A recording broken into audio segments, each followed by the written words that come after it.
শুল্ক বাড়ানোয় আমদানি কমে গিয়ে অবৈধ পথে দেশে ঢুকছে বিদেশি ফল, এতে রাজস্ব হারাচ্ছে সরকার, এমন দাবি করেছে ফল আমদানিকারকদের সংগঠন Bangladesh fresh fruits importers association.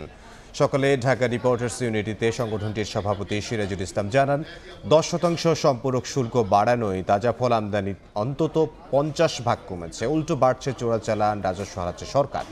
এ সময় রমজানকে সামনে রেখে ক্রেতার স্বার্থে শুল্ক প্রত্যাহারের দাবি জানানো হয়। দাবি না মানলে বৃহস্পতিবার থেকে কঠোর আন্দোলনের হুঁশিয়ারি সংগঠনটির।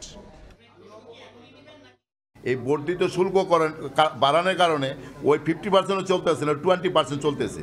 পোর্টে মাল ঘুরে যেতেছে, আমরা ডেলিভারি নিতে পারতেছি না। যেটা বর্ধিত শুল্ক, সম্পূরক শুল্ক 10% বৃদ্ধি করা হয়েছে, সেটাকে অব্যাহত দিয়ে আমাদেরকে ব্যবসাটা আমরা যেন চালাইতে পারি, ভোক্তা সাধারণ যাতে কোনো রকম তারপর কিনতে পারে। সামনে রমজান, এই রমজানের রোজাদারদের যেন ফল তারা ইফতারিতে রাখতে পারে, সেজন্য আমরা সরকারের কাছে, রাজস্ব বোর্ডের কাছে আমরা অনুরোধ জানাই।